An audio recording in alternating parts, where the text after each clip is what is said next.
À quelques jours de la Journée internationale des femmes, Actu Sport vous propose de découvrir des portraits des femmes qui excellent dans des sports traditionnels réservés aux hommes. Shana Power, première femme championne d'arts martiaux mixtes amateur d'Afrique du Sud, défie les stéréotypes dans le monde du sport de combat depuis 5 ans. J'ai eu beaucoup de chance dans ma profession. Je n'ai pas eu beaucoup de défis à relever. Par exemple, être une femme dans un sport dominé par les hommes m'a apporté beaucoup de choses positives. J'ai donc inspiré des gens autour de moi. J'ai été soutenue par des gens avec qui j'ai suivi une formation et donc j'ai eu une bonne expérience. Je n'ai eu que des réactions positives autour de moi.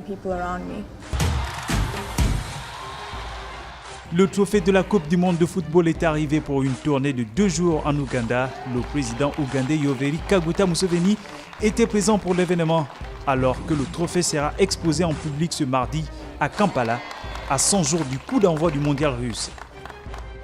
Le trophée va faire le tour du monde en visitant 50 pays et nous sommes fiers de pouvoir l'accueillir aujourd'hui et demain en Ouganda, avant qu'il ne termine son voyage vers la Russie où se dérouleront les finales de la Coupe du Monde entre mi-juin et mi-juillet. L'Ouganda est un pays de football et nous espérons à un moment gagner cette coupe.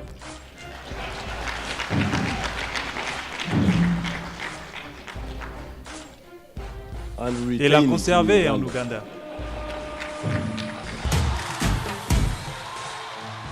Plus de 50 nomades nénais ont participé aux courses de traîneaux de rennes lors des journées traditionnelles des éleveurs de rennes à Nadim, dans la péninsule de Yamal. Chacun des participants a conduit un traîneau attelé par 5 rennes sur une distance de 1600 mètres.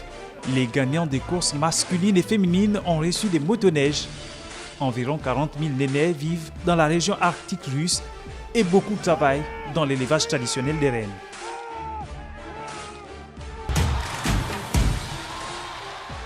Le néerlandais Dylan Groenewegen a enlevé au sprint la deuxième étape de Paris-Nice lundi à Vierzon dans le centre de la France. Le champion de France Arnaud Démare, 5e de l'étape, a conservé le maillot jaune de leader. Dans un sprint jugé en faux plat montant sur les 500 derniers mètres, Groenewegen s'est imposé nettement, plus d'une longueur, à l'Italien Elia Viviani et à l'Allemand André Greipel. Dylan Groenewegen est en pleine forme, il marche très fort. Mais voilà, je suis déçu de ne pas avoir pu jouer avec lui. J'ai trop attendu, après j'ai été gêné.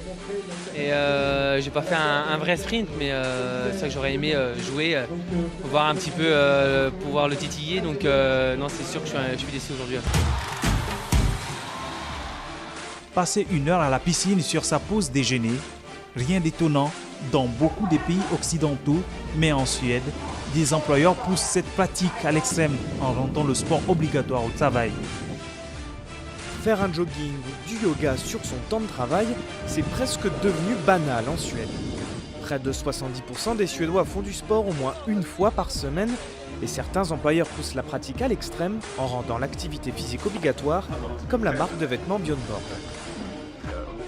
Si on veut que les employés aillent mieux, soient plus productifs et soient meilleurs sur la durée, alors il faut que tout le monde fasse du sport. Rentabilité, cohésion des équipes, réduction des arrêts maladie. Selon plusieurs études, le sport au bureau bénéficie à tout le monde, salariés comme employeurs. C'est super bien, une initiative géniale. C'est sympa de s'entraîner et de trouver le temps au quotidien. En Suède, maintenir une bonne forme physique est perçu comme un devoir de l'individu envers la société. Au risque pour ceux qui se laisseraient un peu aller d'être la cible de moqueries ou de se retrouver exclus.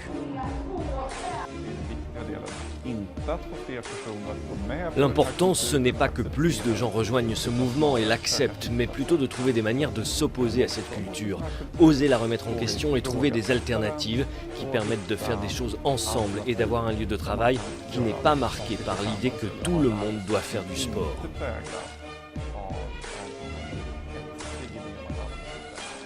Mais le sport est aussi en passe de devenir un outil de recrutement.